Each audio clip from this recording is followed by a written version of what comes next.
لله رب العالمين والصلاة والسلام على سيد الأنبياء والمرسلين وعلى آله الطيبين الطاهرين إلى يوم الدين أما بعد اللهم إنا نحمدك ونستعينك على الدرس بسم الله الرحمن الرحيم باب اسلام سلمان الفارسی رضی اللہ تعالی عنہ۔ حضرت امام بخاری رحمۃ اللہ علیہ نے اپنی کتاب جلد اول کا جو حصہ ہے اس کے آخر میں حضرت سلمان فارسی رضی اللہ تعالی عنہ کے اسلام کا تذکرہ کیا ہے۔ سلمان فارسی رضی اللہ تعالیٰ عنہ بڑے جلیل القدر صحابی ہیں جو کہ ملک فارس کے رہنے والے ہیں۔ وہاں پر ایک شہر ہے رام ہرمز، وہاں ایک قصبہ ہے قصبہ چئی، وہاں کے آپ رہنے والے تھے۔ اللہ رب العزت نے والد کو بہت مال و دولت عطا فرمایا تھا۔ دنیاوی اعتبار سے والد بڑے اونچے پائے کے آدمی سمجھے جاتے تھے اور آپ کی پوجا کرتے تھے، آپ کی پرستش کرتے تھے، مجوسی تھے۔ اللہ رب العزت نے حضرت کے دل میں اسلام کا جذبہ پیدا کیا، دین حق کی تلاش کا جذبہ پیدا کیا، تو آپ نے ہیلے کر کے، کوششیں کر کے، تدبیریں کر کے آپ اپنے گھر سے نکل گئے۔ اور اس زمانے میں جو نصارہ کے اندر بڑے لوگ سمجھا جاتے تھے، جو بڑے لوگ کہے جاتے تھے، یعنی راہبانیت والے لوگ جن کو راہب کہا جاتا تھا، ان کے پاس چلے گئے، ان کی خدمت میں رہنے لگے۔ کچھ دن کے بعد پھر جب اس کا انتقال ہوا، پھر آگے دوسرے کے یہاں چلے گئے۔ لمبی تفسیر ہے، ایسے ہی آپ بہت سے راہبوں کے پاس رہتے رہے۔ آخر میں جس راہب کے پاس تھے، جب اس کے انتقال کا وقت قریب آیا تو پوچھا کہ میں نے اپنا گھر، اپنا ملک، اپنا خاندان، اپنا پریوار دین حق کے لیے چھوڑا ہے، آپ مجھے اب یہ بتاؤ، مجھے آپ کے بعد، آپ تو مر جانے کے قریب ہو، اب میں آپ کے بارے میں کہاں جاؤں گا، مجھے کہاں جانا چاہیے؟ میرے عزیز طلبہ، آپ غور سے سنو کہ اس اللہ کے بندے نے اللہ کو پانے کے لیے، اللہ کے لاڈلے پیغمبر کو پانے کے لیے کیا قربانی دی ہے، کیا جفا کشی کی ہے، کیا مصیبت اختیار کی ہے۔ اسی لیے کہتے ہیں کہ میرے جو عزیز طلبہ، میرا اور آپ کا اسلام پہ عمل کرنا، اسلام کو اپنی زندگی میں لانا، یہ کوئی کمال نہیں ہے۔ مجھے آپ کو اسلام میراثی مل گیا، خاندان کے اعتبار سے مل گیا۔ ایک موقع پر امام بخاری رحمۃ اللہ علیہ نے ذکر فرمایا کہ رسول محتشم نبی مکرم نیر تابہ رحمت للعالمین صلی اللہ علیہ وسلم کعبۃ اللہ کے سائے میں اپنی ایک چادر کا تکیہ بنا کر اللہ کے نبی لیٹے ہوئے تھے، آپ آرام فرما رہے تھے۔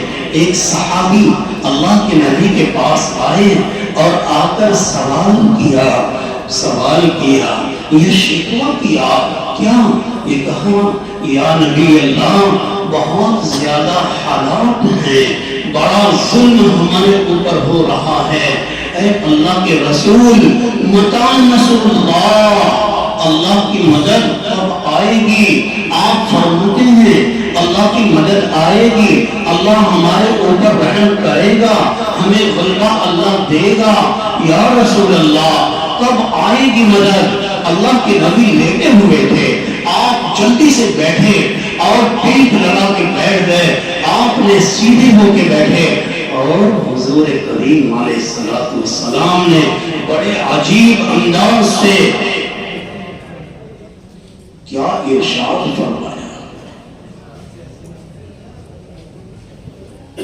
یہ ارشاد فرمایا کہ اے لوگوں، کیا تمہیں ان کے احوال معلوم نہیں ہیں کہ پہلے قوموں میں ایسا ہوا، اللہ کے دین کے لیے، اللہ کو پانے کے لیے، اللہ تک پہنچنے کے لیے لوگوں کے لیے زمین میں گڈھا کھودا گیا اور اسے پکڑ کے زمین میں کھڑا کر دیا گیا، اور ظالموں نے آ کے آرا چلا کے سر کے 2 حصوں سے بیچ سے انہیں چیر دیا گیا، لیکن پھر بھی وہ اللہ کے دین سے پیچھے نہیں ہٹے.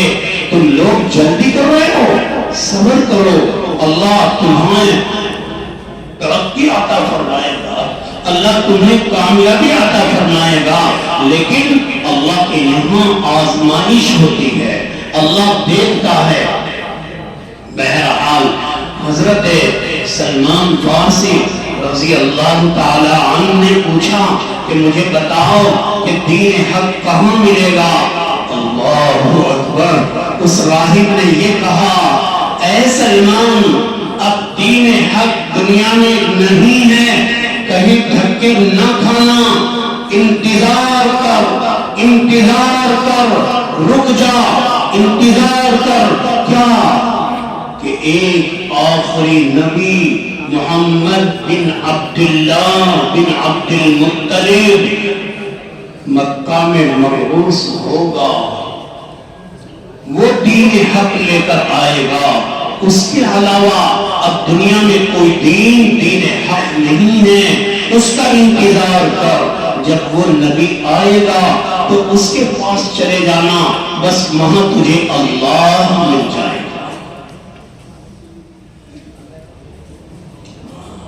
کہاوت ہے میرے بچوں، کہاوت ہے کیا کہ آگ سے جو آدمی جل جاتا ہے وہ چھوٹے سے جگنوں کو بھی دیکھ کر ڈر جاتا ہے کہ کہیں آگ تو نہیں ہے، کہیں آگ تو نہیں ہے. تو حضرت سلمان فارسی رضی اللہ تعالیٰ عنہ تو پریشان تھے. خود حدیث میں بیان فرما رہے کہ یکے بعد دیگر میں 10 جگہ پہ بیچا گیا ہوں، 10 جگہ پہ مجھے غلام بنا کر لوگوں نے ظلمن بیچا. خیر، اس راہب کو پوچھا کہ اچھا آپ مجھے کوئی نشانی بتا دو، صحیح نشانی، علامت بتا دو کہ وہ آخری نبی کون ہوگا، اس میں کیا نشانیاں مجھے دیکھنی پڑے گی. راہب نے کیا بتایا؟